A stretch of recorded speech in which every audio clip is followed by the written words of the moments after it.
Operation சிந்தூரின் போது சுட்டு வீழ்த்தப்பட்ட பாகிஸ்தான் ராணுவத்துடைய ட்ரோனை இந்திய ராணுவம் காட்சிப்படுத்தி இருக்கிறது.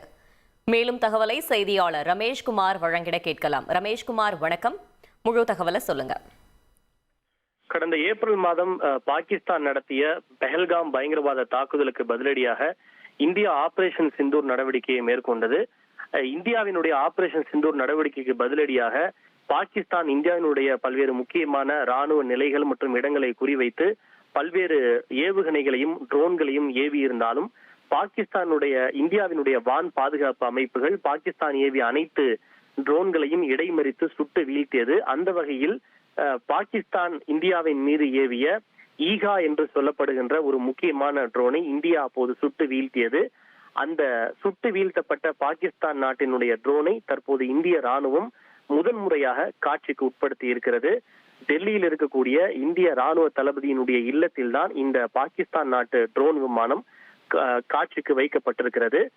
குறிப்பாக இந்தியா ஒவ்வொரு ஆண்டும் டிசம்பர் 16ஆம் தேதி விஜய் திவஸ் என்கிற ஒரு தினத்தை கொண்டாடுகிறது.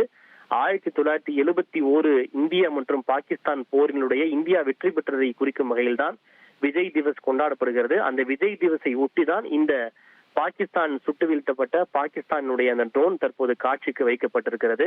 இந்த சுட்டு வீழ்த்தப்பட்ட பாகிஸ்தானுடைய ட்ரோனாது டர்க்கியில் தயாரிக்கப்பட்டது என்பது குறிப்பிடத்தக்கது.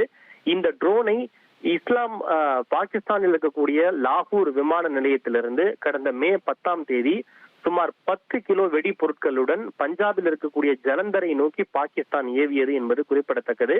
இருப்பினும் இந்தியாவினுடைய வான் பாதுகாப்பு அமைப்புகள் அவற்றை அமிர்தசரஸுக்கு அருகே இடைமறுத்து சுட்டு வீழ்த்தியது. கீழே விழுந்த அந்த பாகிஸ்தானுடைய ட்ரோனை இந்திய ராணுவ அதிகாரிகள் கைப்பற்றி அதனை ரீஅசம்பிள் செய்து தற்போது காட்சிக்கு வைத்திருக்கிறார்கள். ரீஅசம்பிள் செய்ததோடு மட்டுமல்லாமல் அதனுடைய தொழில்நுட்பம் என்ன என்பது அனைத்தையும் ராணுவத்தினுடைய சைபர் யூனிட் முழுவதுமாக அந்த தரவுகளை கைப்பற்றி இருக்கிறார்கள். இதன் மூலம் பாகிஸ்தான் வைத்திருக்கக்கூடிய ட்ரோன்கள் எந்த வகையை சார்ந்தது, அதனுடைய தொழில்நுட்பம் என்ன, எதிர்காலத்தில் இது போன்ற ட்ரோன்களை பாகிஸ்தான் ஏவினால் அவற்றை எப்படி நாம் பதிலடி கொடுப்பது என்பது எல்லாம் கூட இந்திய ராணுவம் அறிந்து கொள்ள முடியும். அந்த வகையில் இந்த நடவடிக்கை மிக முக்கியமான ஒரு நடவடிக்கை என்று பார்க்கப்படுகின்றது. அதிலும் குறிப்பாக அந்த தரவுகள் அனைத்தையும் இந்திய ராணுவத்தினுடைய சைபர் யூனிட் கைப்பற்றி இருப்பது மிக முக்கியமான ஒரு நடவடிக்கையாக பார்க்கப்படுகிறது.